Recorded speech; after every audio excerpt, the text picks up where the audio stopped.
দর্শক বন্ধুরা, আপনাদের সবাইকে ইউটিউব চ্যানেল লোকায়ততে স্বাগত। আজকে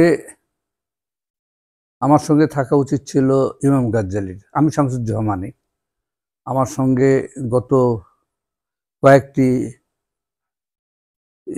ভিডিও বক্তব্যে অংশ নিয়েছিলেন ইমাম গাজ্জালী, কিন্তু তাকে তার বিশেষ ব্যক্তিগত কাজে বাড়িতে যেতে হওয়ায় এই মুহূর্তে তার পক্ষে আমার সঙ্গে যোগ দেওয়া সম্ভব হচ্ছে না। কিন্তু এর মধ্যে বিগত ইউটিউব চ্যানেলগুলোর উপরে কিছু মতামত পেয়েছি, যেগুলো অন্তত কিছুর দু একটির উত্তর দেওয়া প্রয়োজন মনে হয়েছে।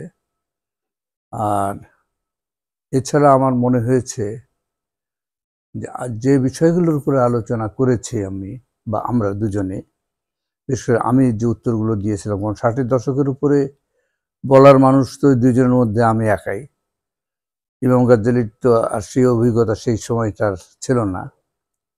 আমি সেই সময়ের অভিজ্ঞতার অধিকারী মানুষ, ফলে আমার পক্ষে অনেক কিছু বলা সম্ভব যেটা ইমাম গাজ্জালীর পক্ষে সম্ভব না। আমি উত্তর দিয়েছি, তার প্রশ্ন ছিল, জিজ্ঞাসা ছিল, আমি উত্তর দিয়েছিলাম। তো সর্বশেষ যে যেটা ছিল, যে বক্তব্যটা ছিল, সেটার শিরোনামটা হচ্ছে এরকম: যে ভুলের চোরাবালিতে 60-এর দশকে বিপ্লবী রাজনীতি পথ হারিয়েছিল। আজকে এইটার প্রসঙ্গে মনে হলো যে আরো কিছু কথা বলা দরকার, আরো স্পষ্ট করা দরকার। আসলে বহুকাল পরে এই বিষয়গুলো নিয়ে আলোচনা হচ্ছে, বহুকাল পরে এগুলো নিয়ে তো আলোচনা হয় না, ফলে বহু কিছু মনে থাকে না, মনে ঠিক মতো কাজ করে না স্মৃতি। বয়স হয়েছে আমার, আর সবচেয়ে বড় কথা, এই 40-50 বছর আগে ঘটনার স্মৃতি তো ওইভাবে থাকার কথা না। তারপরে আমার অনেক স্মৃতি আছে, আর অনেক স্মৃতি পুনরুজ্জীবিত হচ্ছে, আরো ধারালো হচ্ছে বলা যায় এই আলোচনার মধ্য দিয়ে। তেমনি একটা হচ্ছে, মনে হলো যে এই আলোচনায় এটা উল্লেখ করা দরকার, সেটা হচ্ছে কমিউনিস্ট রাজনীতি প্রসঙ্গে তো কিছু বিষয়ে উঠে এসেছিল। আমরা তরুণ প্রজন্ম, মূলত ছাত্র ইউনিয়ন যারা করতো বা করতাম, আমি তো কৃষক আন্দোলন চলে গেলাম 66-তেই, কিন্তু যে ধারাটা সঙ্গে আমি ছিলাম ছাত্র জীবনে, বা যে ধারা রেখে গিয়েছিলাম, সেই ধারার সঙ্গে আমার যোগাযোগ ছিল অনেকদিন পর্যন্ত। 68 সালে শেষ দিকে যখন আমরা পূর্ব বাংলা বিপ্লবী কমিউনিস্ট আন্দোলন, পূর্ব বাংলার কমিউনিস্ট আন্দোলনের সঙ্গে প্রকারান্তরে পূর্ব বাংলার কমিউনিস্ট আন্দোলনের ভেতরে আমরা হারিয়ে গেলাম বা যোগ দিলাম, তাতে এটাকে ঐক্য বলার যায় না, কারণ আমাদের ইচ্ছা মতো আর কিছু হয়নি। ঐক্যের সিদ্ধান্তের পরে আমরা পূর্ব বাংলার কমিউনিস্ট পার্টির নেতৃত্বের বিভিন্ন কলা কৌশল বলা যায়, এগুলোর কাছে পরাস্ত হয়েছিলাম, আমরা এর মধ্যে চলে গিয়েছিলাম। আমার কাছে অনেক কিছু পছন্দ বা গ্রহণযোগ্য মনে না হলেও মনে হয়েছিল যে আপাতত বৃহত্তর স্বার্থে, বিপ্লবের বৃহত্তর স্বার্থে এইটুকুকে মেনে নিতে হবে, এটা আমার কাছে মনে হয়েছিল। তারপর মনে হতো যে একটা বিপ্লবী যুদ্ধ যদি দেশে হয়, তাহলে তার মধ্য দিয়ে পথ বেরিয়ে আসবে, আমরা পথ বের করতে পারবো। একটা অভিজ্ঞতার প্রয়োজন আছে, তো আমাদের তো কোনো অভিজ্ঞতা ছিল না। এদেশে বিপ্লবী যুদ্ধের অভিজ্ঞতা তো 71, তো আমরা তো যোগ দিলাম 68 শেষে, সিদ্ধান্ত হলো কার্যকরও 68 শেষে, যতদূর আমার খেয়াল আছে 68 শেষেই হয়েছিল, শেষ দিকে পূর্ব বাংলার কমিউনিস্ট পার্টিতে আমাদের যোগদান। এবং আমার মনে আছে এর আগে পর্যন্ত ছাত্রদের সঙ্গে আমার যোগাযোগ থাকতো। আমি গ্রামে কৃষক আন্দোলন করি আর যাই করি, ঢাকায় মাঝে মাঝে আসতাম, 3 মাস 4 মাস অন্তর একবার হলো আসতাম। তখন যোগাযোগ হতো ছাত্রদের সঙ্গে। কচিত মানে কচিত কদাচিৎ দু একজন যেত আমার সঙ্গে যোগাযোগ করার জন্য, গ্রামেও যেত, খুব কম। আমি আসতাম সাধারণত। তো এইভাবে একটা জীবন্ত যোগাযোগ আমার ছিল মোটামুটি ছাত্রদের সঙ্গে। কিন্তু আমরা যখন পূর্বাঞ্চল কমিউনিস্ট পার্টিতে অন্তর্ভুক্ত হলাম, মানে যোগদান হলো যখন, পূর্বাঞ্চল বিপ্লবী কমিউনিস্ট আন্দোলনের বিলুপ্তি যখন ঘটলো এই যোগদানের মধ্য দিয়ে বা ঐক্যের মধ্য দিয়ে, তারপরে নেতৃত্ব আমি যে ঢাকায় যাই এটা চাইলেন না। আলাউদ্দিন আহমেদ আমাকে, মানে আলাউদ্দিন ভাই আমাকে স্পষ্ট বলে দিলেন, আপনি ঢাকায় আসেন কেন, এত ঘন ঘন আসেন কেন? আপনি গ্রামে পড়ে থেকে কৃষকদের মধ্যে কাজ করতে পারেন না। তাদের খুব আপত্তি ছিল ছাত্রদের সঙ্গে আমার যোগাযোগ। তো স্বাভাবিকভাবে আমার যাওয়ার ইয়েটা, যে ধারাটা ছিল, গতির ধারা ছিল, এটা নষ্ট হলো, আঘাতপ্রাপ্ত হলো। আমি আর মানে ইয়ে করি নাই, ওইভাবে এদেরকে ক্ষুব্ধ করে অসন্তুষ্ট করে যোগাযোগ ঢাকায় রাখতে চাইও নাই, প্রয়োজনও বোধ করি নাই সে ধরনের। আর আমার হাতে তো তখন তার নেতৃত্ব ছিল না, নিয়ন্ত্রণ চলে গিয়েছিল, তরুণ প্রজন্মের নিয়ন্ত্রণ আমার হাত থেকে চলে গিয়েছিল।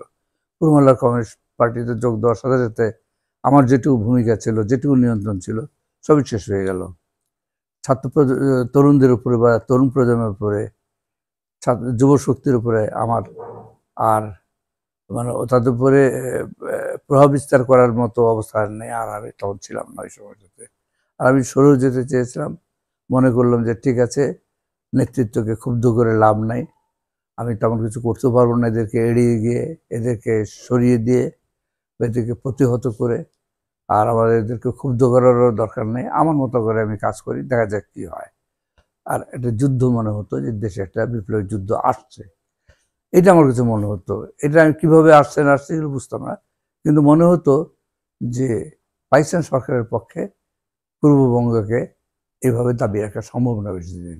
এবার একটা যুদ্ধের মধ্য দিয়ে একটা এই সম্পর্কের অবসান হোক, এর একটা পরিণতি ঘটবে একটা যুদ্ধের মধ্যে, এটা আমার কাছে মনে হতো।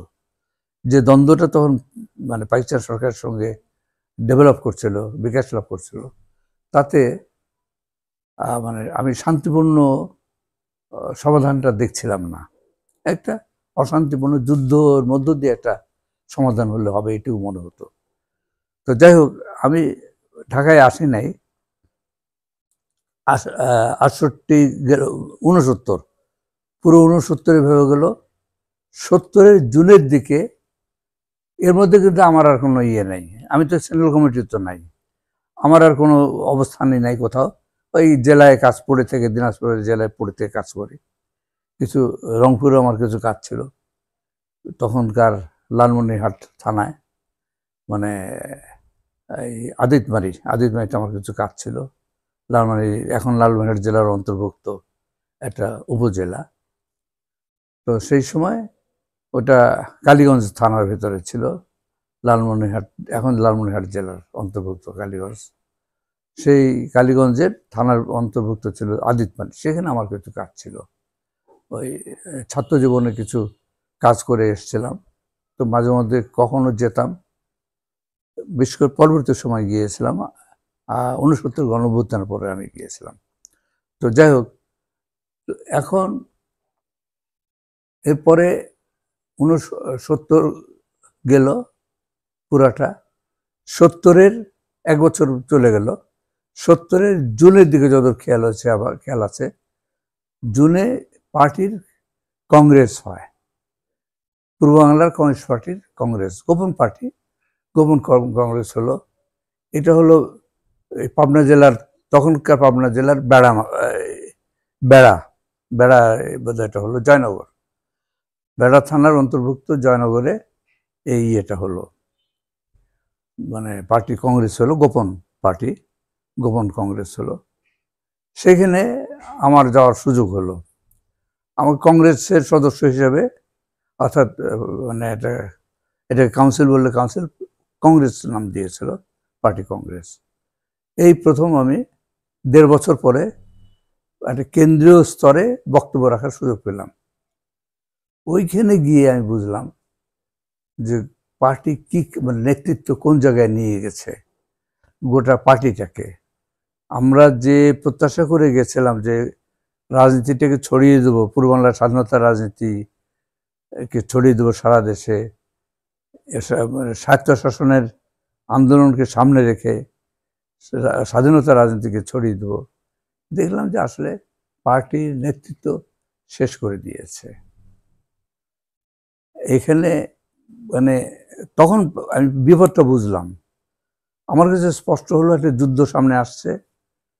কংগ্রেসে গিয়ে আমি আরও স্পষ্টভাবে সারা দেশের মতামতগুলো এক জায়গায় হয়েছিল, তো সারা দেশ থেকে প্রতিনিধিরা এসেছিল। তখন আমি বুঝেছিলাম আমাদের পার্টির নেতৃত্ব কি কাজ করেছে এবং কোন জায়গায় নিয়ে গেছে। তখন আমি চারু মজুমদারের কয়েকটা, ওইখানে কংগ্রেসের প্রথম কয়েকটা লেখা পড়লাম, তার বক্তব্য পড়লাম। তার আগেও আমি জানতাম অবশ্য কিছু, হয়তো পড়েওছিলাম। চারু মজুমদারের লাইন আমার কাছে ভ্রান্ত মনে হতো, কিন্তু তখন আমার মনে হলো যে এরা যে জায়গায় নিয়ে গেছে শ্রেণী সংগ্রামের নামে, শ্রেণী রাজনীতির নামে, জাতীয় রাজনীতিটাকে সম্পূর্ণ অগ্রাহ্য করেছে, এটাকে তারা অন্তর্ঘাত করেছে এবং তারা তো বিশ্বাস আসলে করে না, এটা আমার কাছে মনে হয়েছিল। এরা যা যে সর্বনাশ করার করেছে, এখন এটা থেকে ফেরানোর একটা পথ মনে হলো যে চারু মজুমদারের যে লাইন, শ্রেণীসূত্র খতমের লাইন দিয়ে এই শ্রেণী সংগ্রামের রাজনীতিদেরকে জড়িয়ে ফেললে রাষ্ট্রের সঙ্গে দ্বন্দ্ব, তাহলে জাতীয় দ্বন্দ্ব অর্থাৎ জাতীয় বিপ্লবের যে রাজনীতি, স্বাধীনতার যে রাজনীতি, এই দিকে তখন এরা হয়তো যেতে বাধ্য হবে বা যাবে, বা এদেরকে নেওয়া সম্ভব হতে পারে। তখন এইটা আমার কাছে মনে হয়েছিল। তখন আমি ওটা গ্রহণ করতে বলিনি পার্টিকে। আমি ওই কংগ্রেসে, তার আগে আমি কিন্তু ওই কংগ্রেসের আগের দিন পর্যন্ত আমি চারু মজুমদারের লাইনের বিরোধী। ওইখানে বসে ওই চারু মজুমদারের কিছু লেখার পরে আমার কাছে মনে হলো যে এইটা ওই অবসর সময় ফাঁকে ফাঁকে আমি পড়েছিলাম চারু মজুমদারের বক্তব্য এবং তাদের লাইন সম্পর্কে, ভারতে যেটা তারা প্র্যাকটিস করেছিল। তখন আমার মনে হলো, মানে তার আগে নকশালবাড়ি অভ্যুত্থান হয়ে গেছে 1967 সালে। তো তখন মনে হলো যে এটা ইয়ে করে দেখা যেতে পারে, প্র্যাকটিস চর্চা করে দেখা যেতে পারে বা পরীক্ষা করে দেখা যেতে পারে। আমি ভাবতে বললাম। এই 1.5 বছর পরে পার্টি মনে হলো, তখন আসলে এটা বেশ নাড়া দিয়েছিল কংগ্রেসে, ফলে হয়তো আমাকে আর ঠেকানো সম্ভব ছিল না। সুতরাং আলাউদ্দিন মতিন এরা আমাকে পার্টির সেন্ট্রাল কমিটিতে নিল। সেন্ট্রাল কমিটি তো নতুন করে গঠন হলো কংগ্রেসে, সেখানে আমাকে সদস্য করে রাখলো এবং এরপরে হচ্ছে যে কংগ্রেস শেষ হলো। এইভাবে মানে এই জুন যদি হয়ে থাকে, তাহলে July, August, September, October, November, December, এই ডিসেম্বরের দিকে গিয়ে আমি পার্টির উপরে, এই 5-6 মাস পরে আমার মনে হলো যে পার্টিকে আর সময় দেওয়া যাবে না। এটাকে এই পার্টি দিয়ে বিপ্লব তো হবেই না, এরা বিপ্লবের শত্রু এক অর্থে, বিপ্লবকে এরা মানে ধ্বংস করবে, এরা অন্তর্ঘাতমূলক কাজ করছে এক অর্থে, জ্ঞাতসারে না হলো অজ্ঞাতসারে, বোঝে না, অন্ধ এরা, যান্ত্রিক অন্ধ, শ্রেণী সংগ্রাম ছাড়া কিচ্ছু বোঝে না। তো শ্রেণী সংগ্রামের কথা দিয়ে তখন আমার মনে হলো চাপ দিয়ে এদেরকে এই জাতীয় রাজনীতিতে, জাতীয় দ্বন্দ্বের রাজনীতিতে বা স্বাধীনতার রাজনীতিদেরকে নিয়ে যেতে হবে। তারা স্বাধীনতার কথা কিন্তু বলতো, মুখে বলতো, কিন্তু স্বাধীনতার জন্য যে প্রস্তুতি নেওয়া দরকার, যেমন পূর্ববাংলার স্বায়ত্তশাসনের রাজনীতি দেওয়া দরকার ছিল প্রকাশ্য রাজনীতি হিসেবে ন্যাপ থেকে, সে কাজটা তারা করে নাই। এবং স্বাধীনতা রাজনীতি প্রচার তো আমরা করেই বেড়াচ্ছি সারা দেশে, ছাত্ররা বিশেষ করে এটা তো করেই বেড়াচ্ছে। এর জন্য আর নতুন কর্মসূচি, সেটাও 70 সালে ইয়েরা দিল। 70 সালের 22শে ফেব্রুয়ারি তারিখে পূর্ব পাকিস্তান ছাত্র ইউনিয়ন, মাহবুবুল্লাহদের নেতৃত্বে যে ছাত্র ইউনিয়নটা ছিল, হ্যাঁ, মাহবুবুল্লাহ জেনারেল সেক্রেটারি, মোস্তফা জামাল হায়দার সভাপতি। তখন এই যে মেনন গ্রুপের ধারায় গড়ে ওঠে, মেননের ধারায়, নেতৃত্বের ধারায়, যেটা পরবর্তীকালে গড়ে উঠলো এই মাহবুবুল্লাহদের নেতৃত্বে যেটা পরিচালিত হচ্ছিল, সেটা হচ্ছে পূর্বাঞ্চল ছাত্র ইউনিয়নের মাহবুবুল্লাহ, মোস্তফা জামাল হায়দার নেতৃত্বাধীন অংশ। এদের পক্ষ থেকে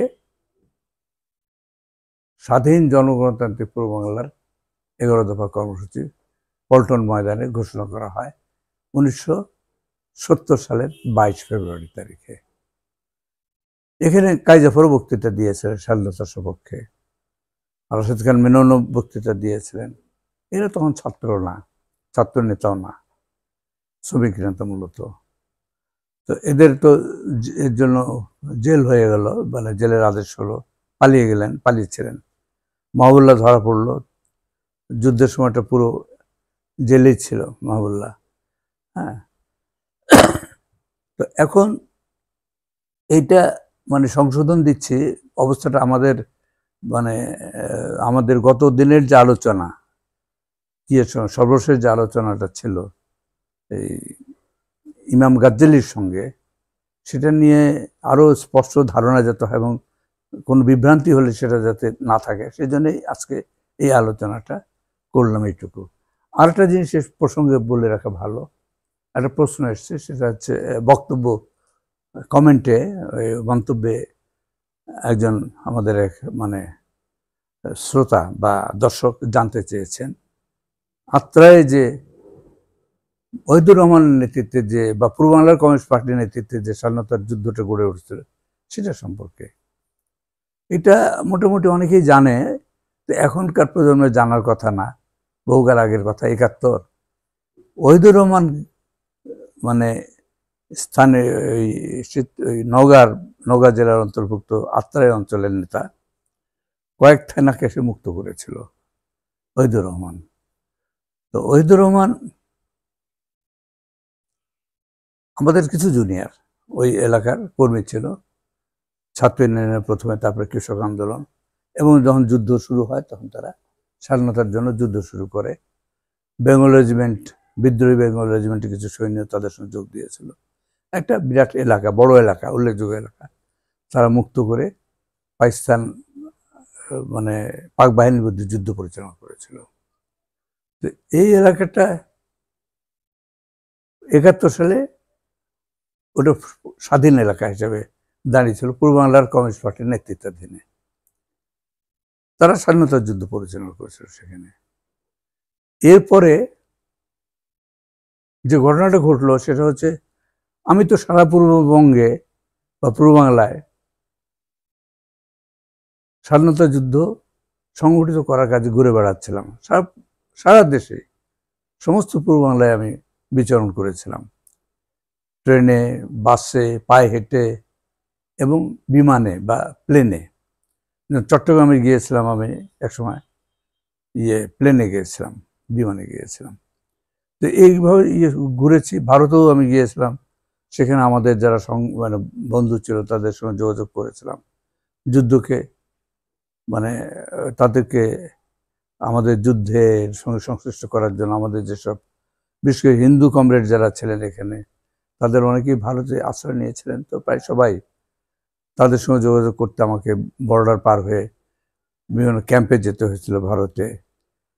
খুব ঝুঁকি নিয়ে গেছিলাম, কারণ আমার তো তখন এই পাশে পাক আর্মি আমাকে খুঁজছিল, ওদিকে ভারতীয় মানে ভারতের সরকার বা রাষ্ট্র আমাকে খুঁজছিল, আমেরিকা খুঁজছিল। আমার নাম ছিল ঠাকুরগাঁর এক ছেলে, ছাত্র, ঢাকা ইউনিভার্সিটি পড়তো, ছাত্র করতো। তো এইটার জন্য তার নামের শেষে মালিক পুরো নামটা ভুলে গেছি, তাকে ভারতীয় পুলিশ ধরে নিয়ে গেছিল 9 মাস, মানে পুরো যুদ্ধের সময় তাকে জেলে রেখেছিল। মেরে ফেলতে হতো, মানে লোকজন দৌড়াদৌড়ি করে বুঝেছিল যে এই মালিক সেই মালিক না, ঠাকুরের লোকজন, আওয়ামী লীগের লোকজনও ছিল, সবাই মিলে সাক্ষ্য দেওয়ার পরও তাকে জেল থেকে ছাড়ে নেই ভারত সরকার।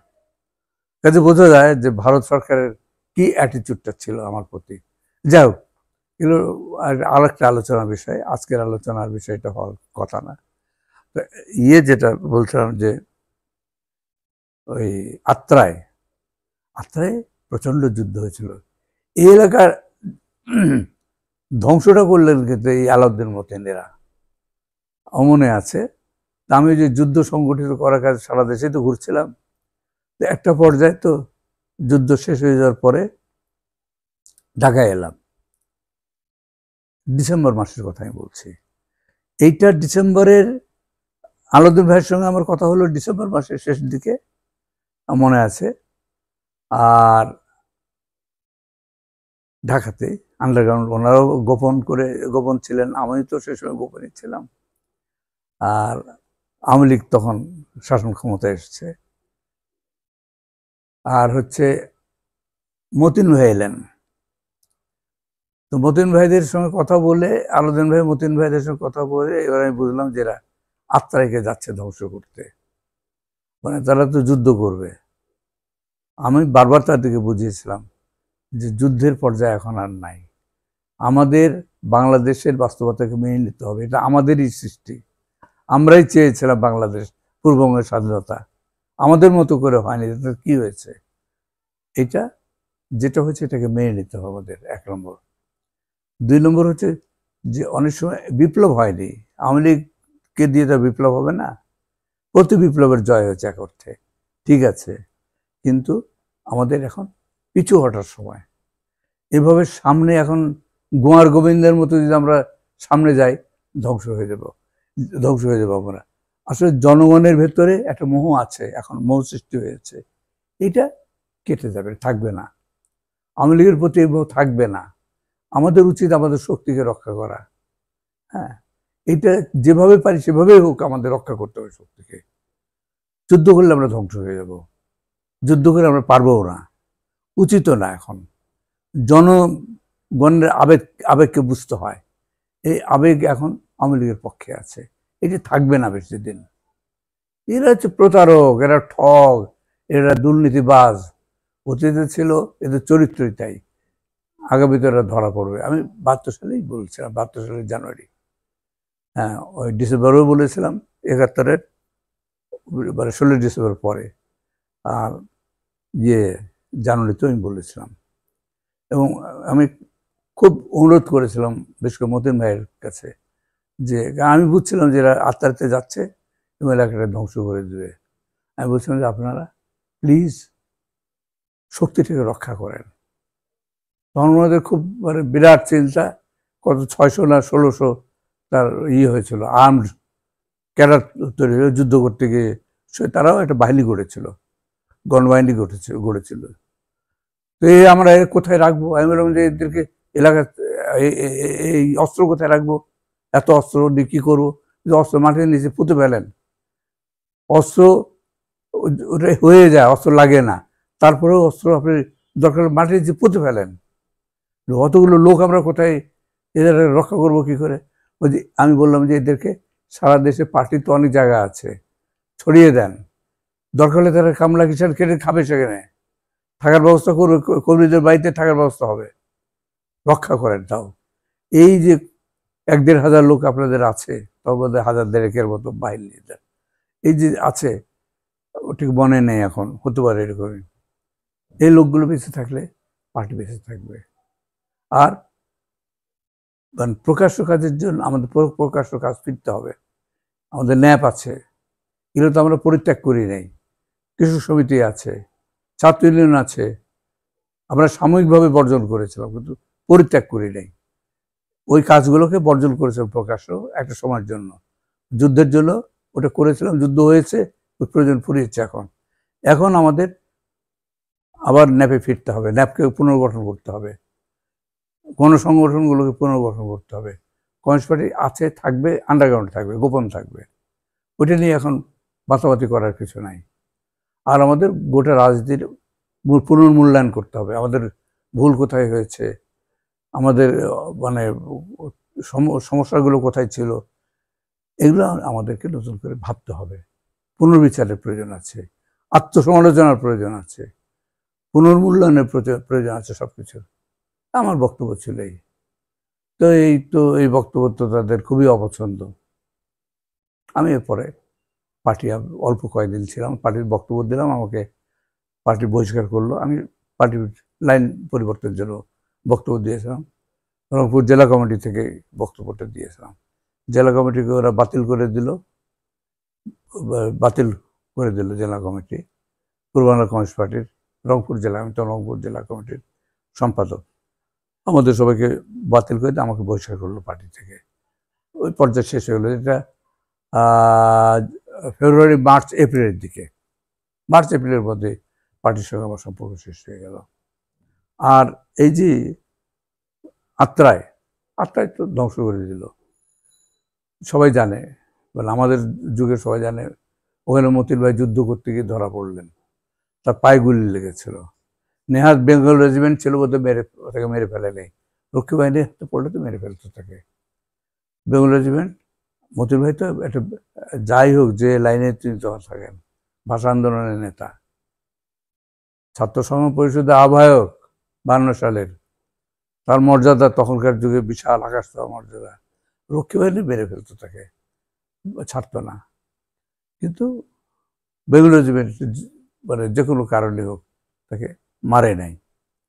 তারপর উনি জেলে গেলেন এবং এলাকাটা ধ্বংস হয়ে গেল। আত্রায় অকাল, মানে এটা কাল ছিল না যুদ্ধের ওই সময়টাতে। শক্তিটাকে রক্ষা করতে হতো। আমি বলেছিলাম, এই কথা বারবার বলেছিলাম, যে শক্তি থাকলে অনেক কিছু করা যায়। শক্তিটাকে ধ্বংস করবেন না আপনারা। আমাদের উচিত হবে না শক্তি ধ্বংস করা, শক্তিটা রক্ষা করাটাই হচ্ছে এখনকার কাজ। অনেক সময় যুদ্ধে যেমন আঘাতে হয়, পিছাতেও হয়। আমি এগুলো বলেছিলাম। আর মিলিটারি সায়েন্সের প্রতি আমার কিছু লেখাপড়া ছিল। এরা তো এইসব লেখাপড়া করতো না। এই আলাউদ্দিন মতিন, কি বলবো, মতিন ভাই তো ওই কৃষক আন্দোলন করতে গিয়ে একদম নিরক্ষর চাষা হয়ে গিয়েছিলেন। ভাষা পর্যন্ত ওই চাষাদের মতো ভাষা হয়েছিল। চাষা বলে অশিক্ষিত স্থূল চাষা হয়ে গেছিল এই লোকগুলো। আর আলাউদ্দিনের মতো গ্রাম্য মোড়ল, একদম ভিলেজ পলিটিক্সটা ভালো বুঝতে, একেবারে সংকীর্ণ কনস্পিরেটর হয়ে যায় এরা। দেবেন সিদ্ধার্থ ছিল প্রথম যে সেক্রেটারি ছিল পূর্ব বাংলা কমিউনিস্ট পার্টির, আরেকটা কনস্পিরেটর। এগুলো বলতে খুব খারাপ লাগে এখন, তবু এই সত্যগুলো বলা দরকার। এরা তো শেষ হয়ে গেছে, কিন্তু এদের মূল্যায়নটা হয় না ওইভাবে। এদের ত্রুটি বিচ্যুতিগুলো ধরে দেখা দরকার, এদের কন্ট্রিবিউশনগুলোও বলা দরকার, এদের কিন্তু অবদানও আছে সমাজে। একই সঙ্গে দুটো দিক বিচার করে এদের মূল্যায়ন হওয়া দরকার, এটি আমার মনে হয়েছে।